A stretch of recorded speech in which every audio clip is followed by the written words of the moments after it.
കവിഞ്ഞൊഴുകുമി അനുഗ്രഹം നിറഞ്ഞൊഴുകുമി അനുഗ്രഹം കവിഞ്ഞൊഴുകുമി അനുഗ്രഹം നിറഞ്ഞൊഴുകുമി അനുഗ്രഹം എൻ പാപവും ശാപവും ഒഴുകി ദൂരയാ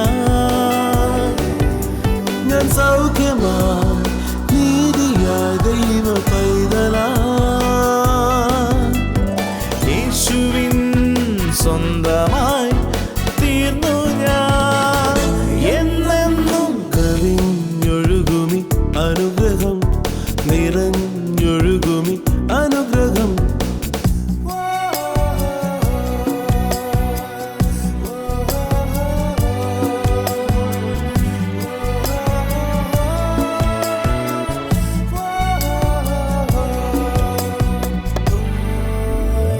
പാടുമെൻ്റെ നാഥനായി നവകീർത്തനം ഇനി എന്നുമേ നിറയുന്നെൻ ഹൃദയമാകെ നന്ദിയാ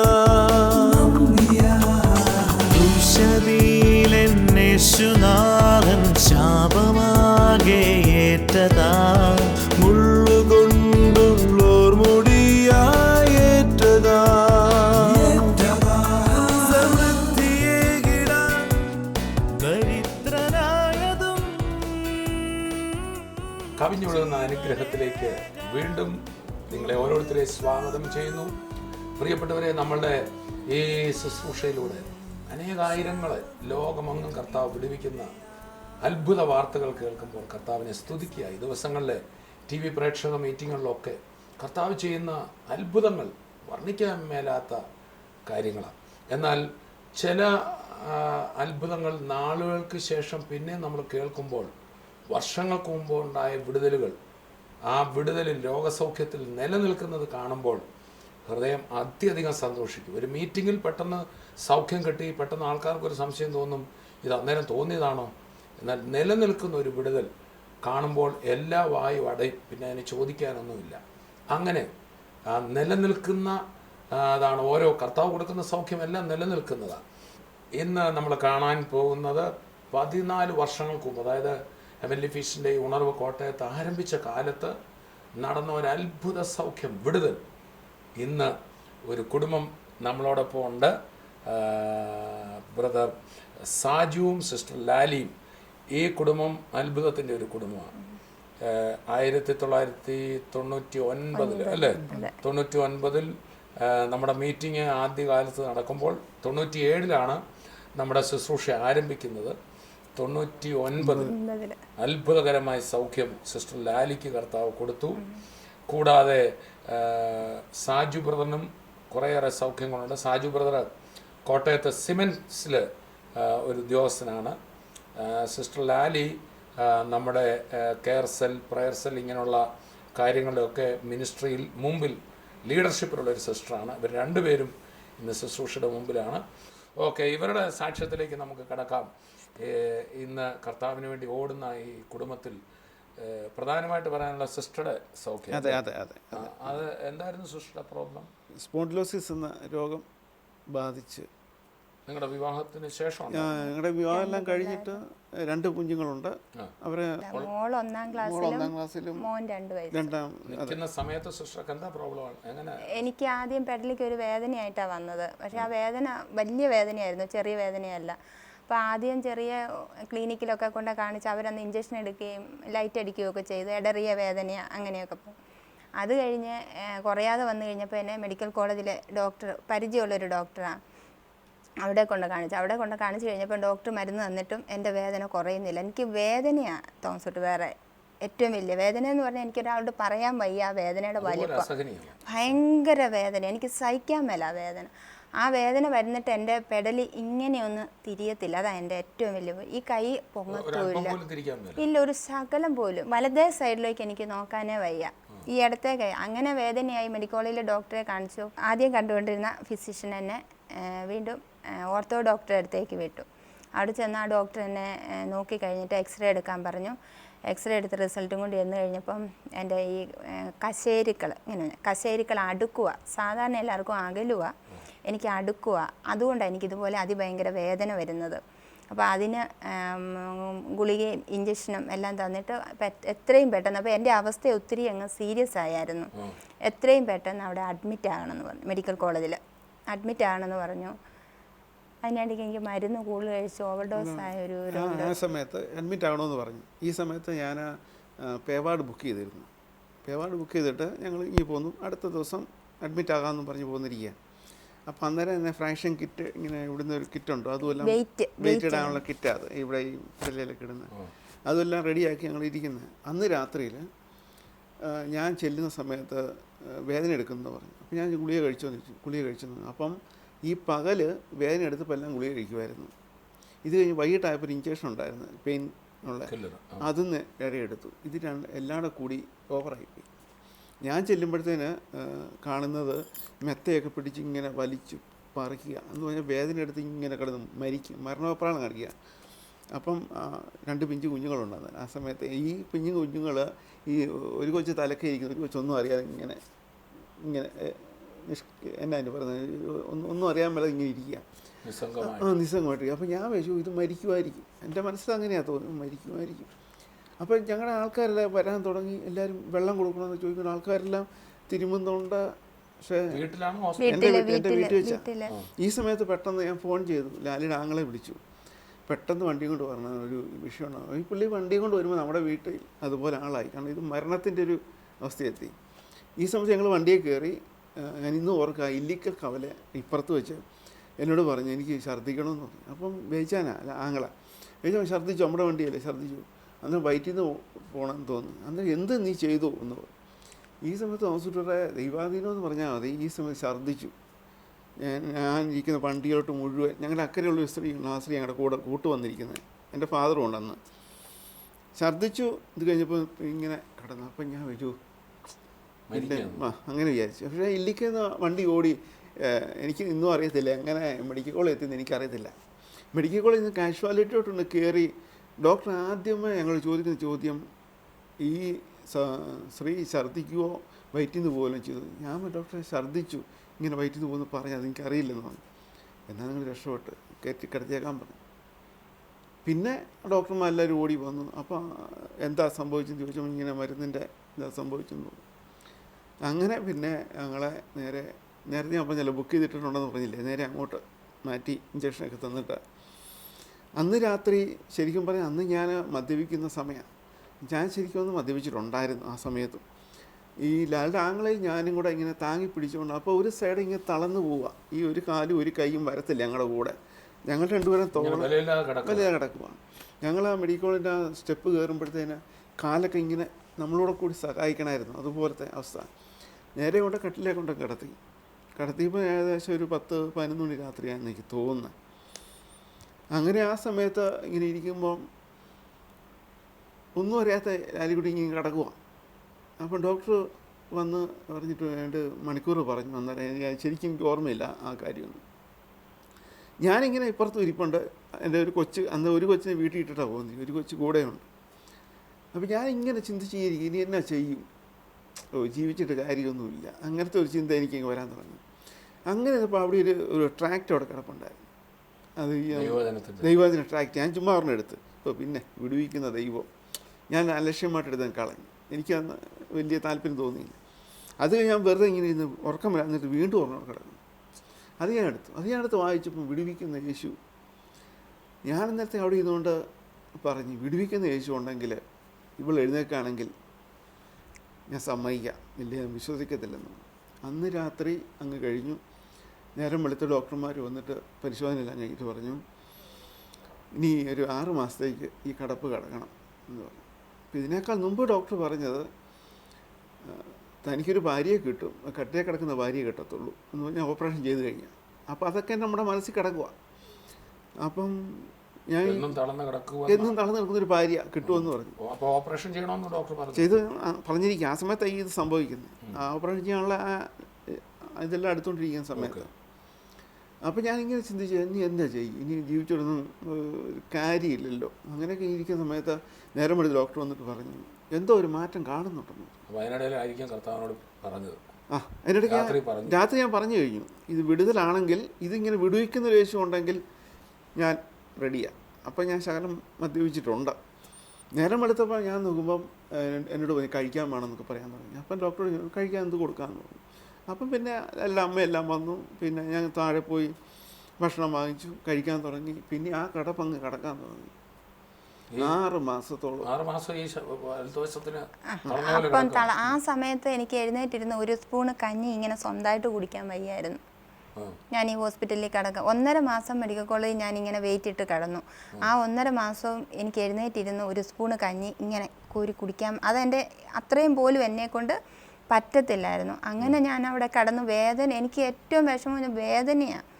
എനിക്ക് കിടക്കുന്നിടത്തുനിന്ന് എനിക്ക് ഒരു സൂചിയുടെ വലിപ്പത്തിൽ മാറാൻ എനിക്ക് വയ്യായിരുന്നു. ഇത് എൻ്റെ ഏറ്റവും വലിയ ആ വേദനയുടെ വലിപ്പം അത്ര വലുതാണ്. ഇപ്പോൾ കിടക്കുന്നിടത്ത് നീ പെടലി ഒന്ന് പൊക്കണം എന്നുണ്ടെന്നൊരിൽ ഈ എൻ്റെ പെടലിക്ക് തലയ്ക്ക് ആണ്ട് ഒത്തിരി ഭയങ്കര വേദന തോന്നിട്ട് പറയാം. എൻ്റെ ജീവിതത്തിൽ എനിക്കത് ഭയങ്കര വേദനയാണ്. അത് ഡോക്ടറോട് ചോദിച്ചപ്പോൾ ഡോക്ടർ പറഞ്ഞത് എല്ലാവർക്കും അകലുന്ന കശേരുക്കൾ അകലുന്ന രോഗമാണെങ്കിൽ ഈ സഹോദരിക്ക് അടുക്കുന്ന രോഗമാണ്. അപ്പം വെയിനുകളൊക്കെ ഇതിനിടയ്ക്ക് കയറി നിൽക്കും. അപ്പം ഇങ്ങനെ ജാം ആകുമ്പോൾ അന്നേരമാണ് ഈ തല താഴെ പോവുക, അസഖ്യമായ വേദന. അപ്പോൾ അങ്ങനെ ഞാൻ ഹോസ്പിറ്റലിൽ കിടന്നു. ഹോസ്പിറ്റലിൽ നിന്ന് ഡിസ്ചാർജ് ചെയ്തു വീട്ടിൽ വന്നു. വീട്ടിൽ വന്നിട്ട് ഒരു 6 മാസത്തോളം വീട്ടിൽ കംപ്ലീറ്റ് റെസ്റ്റായിട്ട് ഞാൻ ഇരിക്കുമായിരുന്നു. അപ്പോൾ ആ സമയത്തൊക്കെ കുളിക്കരുത്, ദേഹത്ത് വെള്ളമൊന്നും വീഴാൻ മേല, കുളിക്കരുത്. അങ്ങനെ എനിക്ക് ഒത്തിരി റെസ്റ്റായിരുന്നു. അപ്പോൾ എനിക്കും അങ്ങ് ഭയങ്കര സങ്കടം. എൻ്റെ ഇളയ കുഞ്ഞിനന്ന് 2 വയസ്സ്, മോള് സ്കൂളിൽ 1ാം ക്ലാസ്സിൽ പഠിക്കുന്നു. അന്നേരം എനിക്ക് എല്ലാവരോടും ഒരു ദേഷ്യമായിരുന്നു. എൻ്റെ ജീവിതം അങ്ങ് തീർന്നു. ഇനി ഞങ്ങൾ തമ്മിലാണെങ്കിലും സംസാരിക്കുമ്പോഴും ജീവിതത്തെക്കുറിച്ച് ഒരു ലക്ഷ്യവും ഇല്ലാത്ത എല്ലാ പ്രതീക്ഷ. അപ്പോൾ എൻ്റെ പ്രായത്തിലുള്ളവരൊക്കെ ഓടി നടക്കുന്നു, അവരുടെയൊക്കെ ഓരോ വീടുകളിൽ ചെന്നു, അവരൊക്കെ മിടുക്കരായിട്ട് നടക്കുന്നു. അങ്ങനെയൊക്കെ ഒന്നും ഞാൻ വീട്ടിൽ നിന്ന് വീണ്ടും അച്ഛൻ്റെ വീട്ടിലോട്ട്, വേളൂർ വീട്ടിലോട്ട് ഞങ്ങൾ വന്നു. അവിടെ വന്നു കഴിഞ്ഞിട്ടും മരുന്നെല്ലാം ഉണ്ട് എനിക്ക്. അപ്പോൾ ഡോക്ടർ ഞങ്ങളോട് ഓരോ പ്രാവശ്യവും ചെല്ലുമ്പം മെഡിക്കൽ കോളേജിലെ PS ജോണാണ് ഇത് നോക്കുന്നത്. ഓരോ പ്രാവശ്യവും ചെല്ലുമ്പോൾ ഡോക്ടർ പറയും, എന്നും ചെല്ലുമ്പോൾ ഡോക്ടറുമായിട്ട് നമുക്കൊരു പരിചയമാകുകയാണ്. അപ്പോൾ ഡോക്ടർ പറയുന്നു ഈ പെടലി ഊരി എൻ്റെ കൈ തന്നിട്ട് പോകും, അടുത്ത പ്രാവശ്യം വരുമ്പോൾ ഞാൻ ശരിയാക്കി തരാം, ഇന്നിങ്ങനെ തമാശ പറയും. അപ്പോൾ എനിക്ക് അസിഡിറ്റിയുടെ പ്രോബ്ലം, ഈ മരുന്നെല്ലാം കൂടെ ചെന്നിട്ട് അങ്ങനെ മൊത്തത്തിൽ ഞാനൊരു രോഗിയായി. എൻ്റെ ചെറുപ്പകാലം എന്ന് പറയുന്നത് കുഞ്ഞുങ്ങളുമായിട്ട് നന്നായിട്ട് ജീവിക്കേണ്ട ഞങ്ങളുടെ ആ സമയത്ത് ഞാൻ ശരിക്കും ഒരു രോഗിയായി. അപ്പോൾ എനിക്ക് എല്ലാവരോടും എനിക്ക് ആ സമയത്തൊരു എൻ്റെ ഉള്ളിൽ ഇന്ന് എനിക്കതൊക്കെ എനിക്ക് എല്ലാവരോടും ദേഷ്യമായിരുന്നു. ആരെയും കാണുമ്പോൾ അവരോടെല്ലാം എനിക്കൊരു അസൂയായിരുന്നു ശരിക്കും. അങ്ങനെ വീണ്ടും ഞങ്ങൾ ഡോക്ടറുടെ അടുത്ത് എല്ലാ ആഴ്ചയിലും പോകും. അങ്ങനെ ഞാൻ ചെന്ന് കഴിഞ്ഞ് ഡോക്ടർ എല്ലാ ടൈപ്പ് മരുന്നുകളും എനിക്ക് തന്നു, തേക്കാനുള്ള മരുന്ന്, കഴിക്കാനുള്ള മരുന്ന്. അങ്ങനെ അവസാനം വേദനയൊന്നും കുറയുന്നില്ല. ആ സമയത്ത് ഞാൻ ഇടയ്ക്കിടയ്ക്ക് തല ഇറങ്ങി വീഴും. ഈ വിവരങ്ങളെല്ലാം ഡോക്ടറോട് എന്ന് പറഞ്ഞു കഴിഞ്ഞപ്പോൾ ഡോക്ടർ പറഞ്ഞു ഞാൻ ചെയ്യാനുള്ള മരുന്നെല്ലാം ചെയ്തു, ഇനി നമുക്കൊരു MRI സ്കാൻ എടുത്തിട്ട് എന്നെ ഒരു ഓപ്പറേഷൻ ചെയ്യണം, അതല്ലാതെ എൻ്റെ മുമ്പിൽ വേറെ വഴിയൊന്നുമില്ല. അപ്പോൾ ഓപ്പറേഷൻ എന്ന് കേട്ടപ്പം ഞാൻ ഡോക്ടറെ അടുത്തിരുന്ന് കരഞ്ഞു. എൻ്റെ കുഞ്ഞുങ്ങളെ, എൻ്റെ അവസ്ഥ ഇതെല്ലാം ഞാൻ ഓർത്ത് കരഞ്ഞു. റിസ്ക് ഉള്ളത് അതുകൊണ്ടാണ് ഞാൻ കരയാൻ. അപ്പോൾ ഞാൻ ചോദിച്ചു ഡോക്ടർ, റിസ്ക് ഉള്ള ഓപ്പറേഷൻ തന്നെയാണ്, ഈ നട്ടെല്ലിനകത്ത് ചെയ്യുന്ന ഓപ്പറേഷനാണ്. അപ്പം ഡോക്ടർ ഇങ്ങനെയാണ് പറഞ്ഞത്, അത് ചെയ്യുന്ന വഴി അതിനകത്തൊരു എടുത്ത് തിരിച്ചിടുന്ന വെയിനുകളൊക്കെ ഉണ്ടല്ലോ, അതല്പം മാറിപ്പോയാൽ നിത്യമായിട്ട് തളർന്നു പോകും. അത് ഡോക്ടർ പറഞ്ഞു ഭയങ്കര റിസ്ക്കിയാണ്. അപ്പം ഞാൻ ചോദിച്ചു ഡോക്ടർ ഇത് ചെയ്യണം, ഡോക്ടർ ഒന്ന് പറയാൻ പറഞ്ഞു. ഡോക്ടർ പറഞ്ഞു ഞങ്ങളുടെ മെഡിക്കൽ സയൻസ് പറഞ്ഞാൽ 50% ഉള്ളൂ ഇതിനൊരു ഇത് കാണുന്നുള്ളൂ, പിന്നെ വിടുവിക്കുന്ന ഒരാളുണ്ട്, യേശു. ഡോക്ടർ പറയാം. അങ്ങനെ ഞങ്ങളെന്തായാലും യേശു വിടുവിക്കും. അപ്പോൾ എൻ്റെ മനസ്സിലും അതങ്ങ് കയറി വീണു, യേശു വിടുവിക്കും ഡോക്ടർ പറയുക. അപ്പോഴത്തേന് ഞങ്ങൾ വിചാരിച്ചു എന്നാൽ ഇനി ആ വഴി, അങ്ങനെ ഞങ്ങൾ അവിടെ നിന്ന് ഇറങ്ങുക. പിന്നെ അങ്ങനെ വന്ന് ഞങ്ങൾ പ്രാർത്ഥനയിലേക്ക് തിരിഞ്ഞു. അപ്പോൾ എൻ്റെ ആങ്ങള, എൻ്റെ അവസ്ഥ മുഴുവൻ അറിയാമല്ലോ, എൻ്റെ ആങ്ങള സ്വർഗീയവിരുന്ന് വരുന്നുണ്ടായിരുന്നു. അപ്പോൾ ഇന്നടത്തൊന്നും പറഞ്ഞില്ല. ഒരു ഞായറാഴ്ച പറഞ്ഞു, വേജാതൻ ഞങ്ങളെ വിളിച്ചിട്ട് പറഞ്ഞു നിങ്ങൾ 2 പേരും കൂടി ഒരു കോട്ടയത്ത് ഒരു സ്ഥലത്ത് വരെ വരാൻ പറഞ്ഞു. ഞങ്ങൾ അന്ന് കോട്ടയത്ത് കാർത്തിക ഓഡിറ്റോറിയത്തിൽ ഞങ്ങൾ പ്രാർത്ഥനയ്ക്കായിട്ട് വന്നു.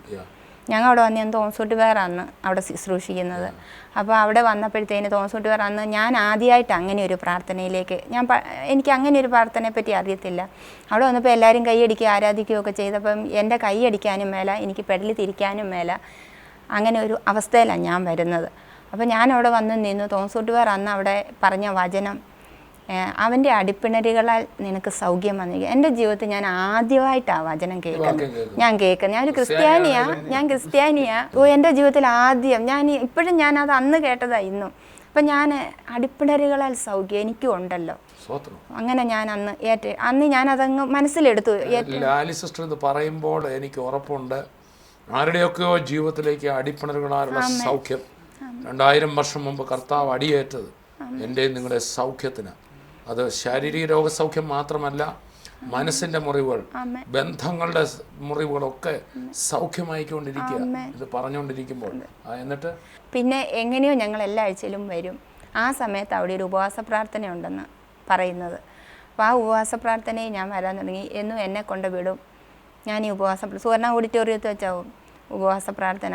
അപ്പം അവിടെ വരുമ്പോൾ എല്ലാവരും കൈയടിക്കുകയും ആരാധിക്കുകയും ഒക്കെ ചെയ്യുമ്പോൾ എനിക്ക് കൈയടിക്കാനും മേലെ വെള്ളി തിരിക്കാനും. പക്ഷേ എനിക്ക് അവിടെ ഞാൻ വന്നുകൊണ്ടിരുന്നു. അപ്പോൾ ഓരോ ദിവസവും ഞാൻ വീട്ടിൽ ചെല്ലുമ്പോൾ പറയും, എനിക്കിന്നൊന്നും കിട്ടിയില്ല, എന്തോ ഒന്ന് കിട്ടുമെന്ന് എനിക്കറിയാം. അപ്പോൾ ഞങ്ങളുടെ ജീവിതത്തിൽ തന്നെ മാറ്റങ്ങൾ വരാൻ തുടങ്ങി.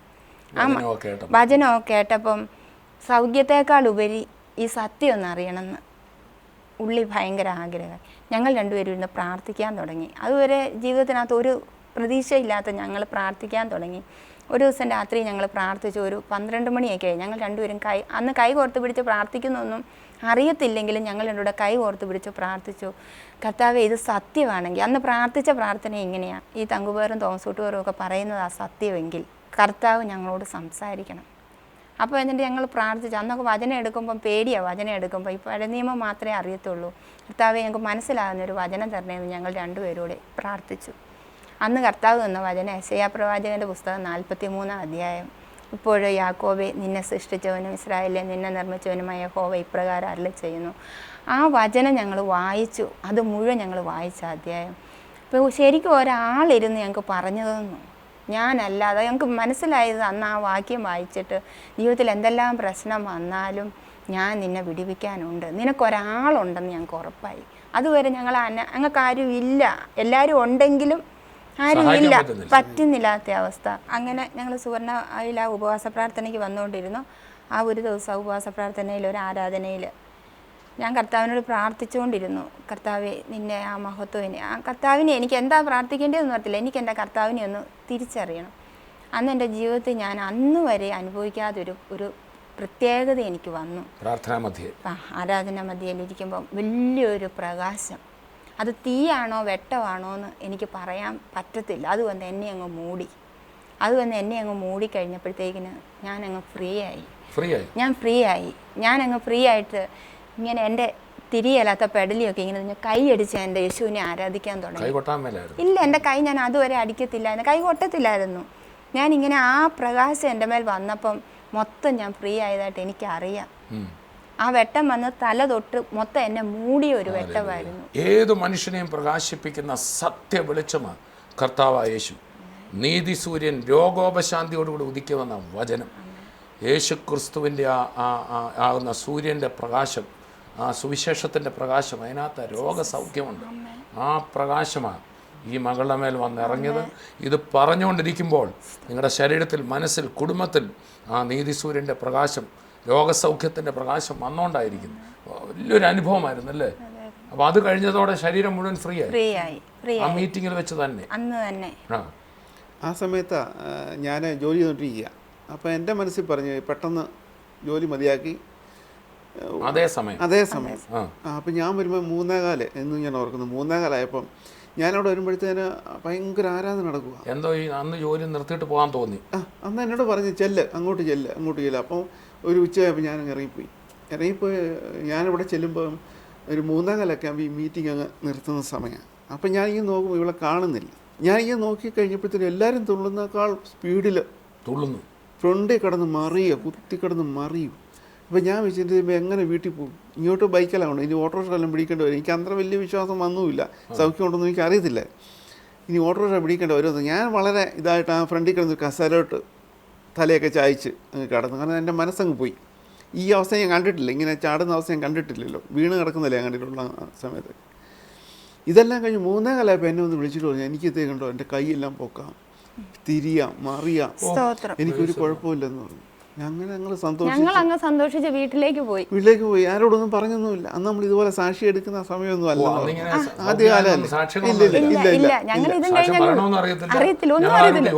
ഇല്ല, ഞങ്ങളങ്ങ് പോയി. ഇത് കഴിഞ്ഞ് ഒരു 3 മാസത്തോളം നോക്കും വീഴുന്നില്ല, ഒരസുഖവും വേദനയില്ല, ഒരസുഖവും ഇല്ല. അപ്പോഴത്തേനും മനസ്സിലായി ഇത് ഡോക്ടറെ അടുത്ത് പോയി.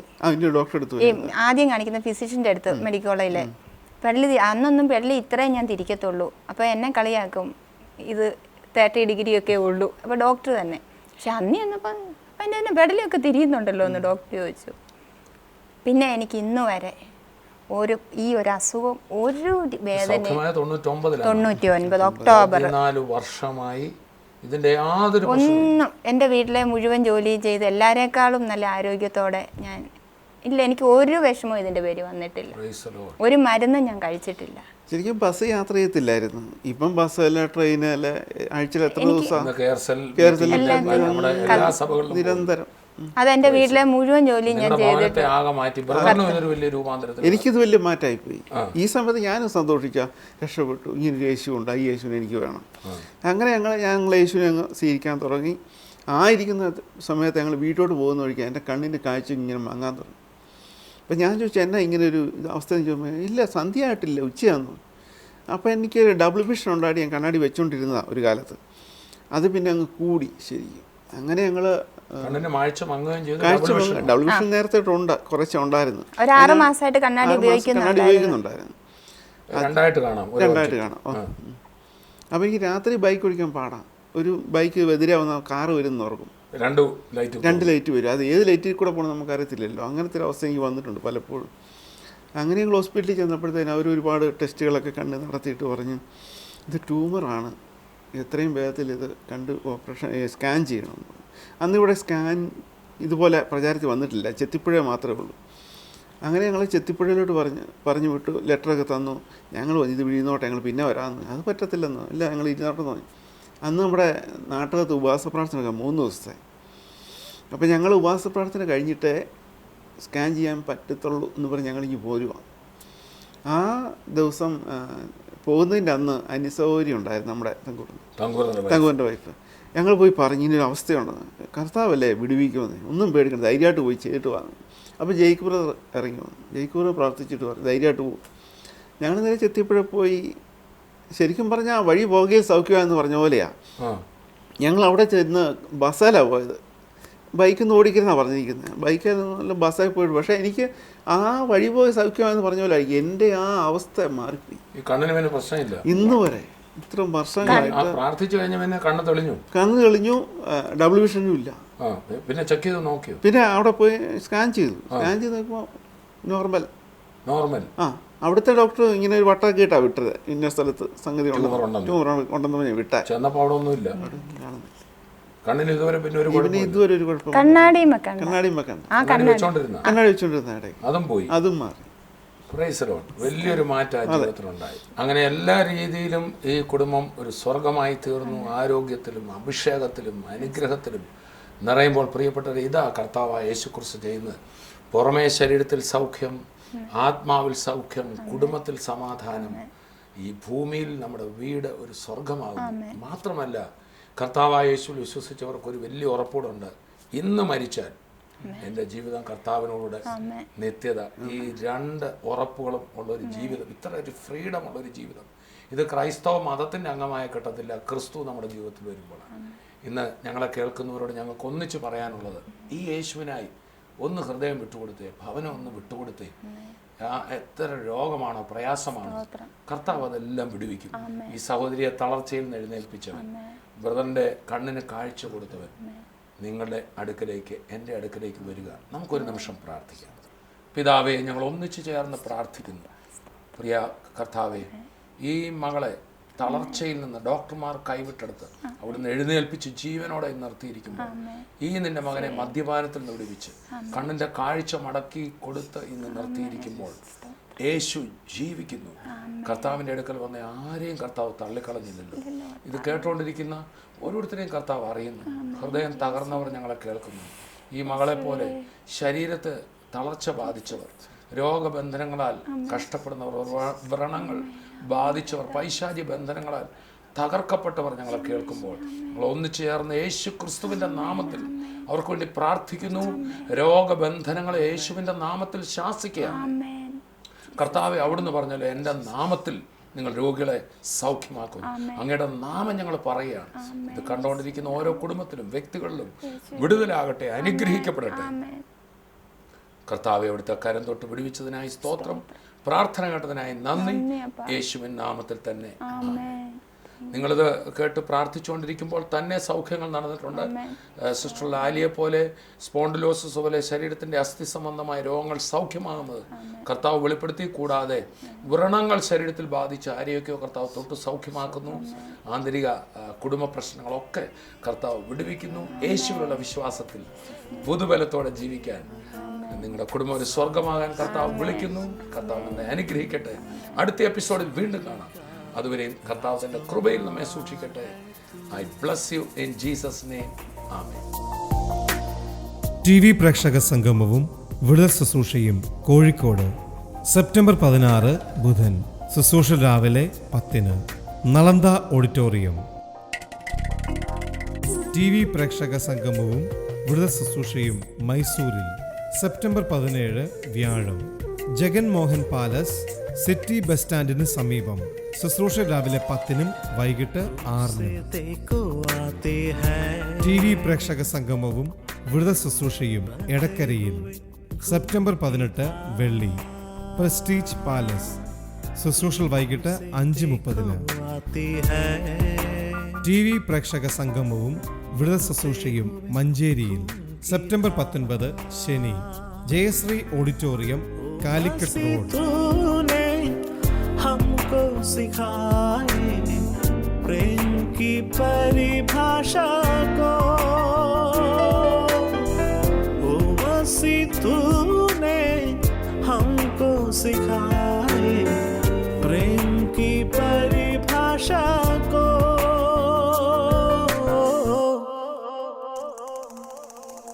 प्रेम का सागर है तू, चांदी का राजकुमार है तू. चरणों में आकर हाथ उठाकर करते हैं तेरे हम स्तुति. चरणों में आकर हाथ उठाकर करते हैं तेरे हम स्तुति.